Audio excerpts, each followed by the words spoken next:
ሰላም እንዴት ናችሁ? ውድ የእግር ኳስ አፍቃሪያን ሰላም ነው አለን። ያው ዛሬ የመጣሁት እነዚህ አንዳንድ ደጋፊዎች ይሄ ትንሽ አንድ ተጫዋች ትንሽ በጊዜያዊ ፐርፎርማንስ ጥሩ ከሆነ ቶሎ ብላችሁ ከሜሲና ከሮናልዶ መታወዳድሩ ነገር ተው ተረጋጉ ለማለት ነው። ምክንያቱም አንድ ማሰብ ያለባችሁ ነገር ያለ ይመስለኛል። ምንድነው እሱ?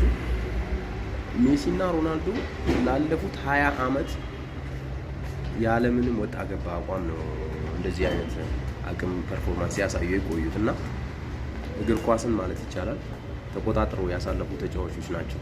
እግር ኳስን ማለት ይቻላል ሁለቱ ሜሲም ሮናልዶ ማለት ነው። አሁን በዚህ ሰዓት ደግሞ ኪሊያን ምባፔ እና ኤርሊንግ ሃላንድ ምርጥ ናቸው። ግን እውነት እንደ ሮናልዶና ሜሲ ይሆናሉ የሚለው ጊዜ የሚፈታው ጉዳይ ነው። እያየናቸው ነው። አሁን ባሉበት ደረጃ ጥሩ ናቸው፣ ማይካድ ነገር ነው። ግን የሜሲና የሮናልዶ የሰሩትን ስራ በቀላሉ እንደ ቀልድ የሚታለፍ አይደለም የሰሩት እነሱ። በጣም የሚገርም ለ20 ዓመት ላለፉት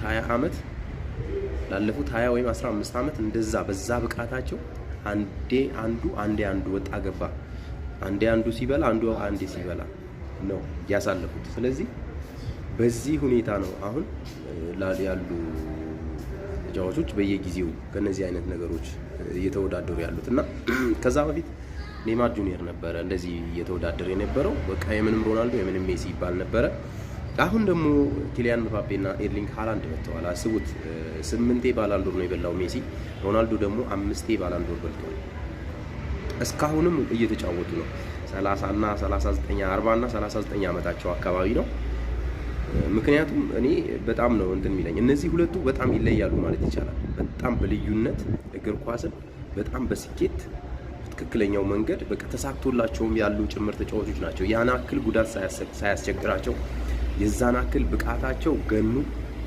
የነሱ አሁን ያሉበት ደረጃ አሁን በጣም ትልቅ ደረጃ ነው የተባለው ተጫዋች የዛኔ የነ ሜሲ የሮናልዶና የሜሲ መጥፎ ሲዝን ነበረ እና በዚህ ልክ ልዩነት ያላቸው ተጫዋቾች ስለሆኑ በዚህ ሰዓት ደግሞ አሁን እየተወራ ያለው ነገር ሃላንድ ከሮናልዶ ጋር የሚያፎካክራለና ምባፔም እንደዛው በተመሳሳይ እያወዳደሩ ያሉ ሰዎች ሳይ በጣም እየገረመኝ ነው። ምክንያቱም እነ ሜሲ በዚህ ልክ እንትን የሚሉ ተጫዋቾች አይደሉም።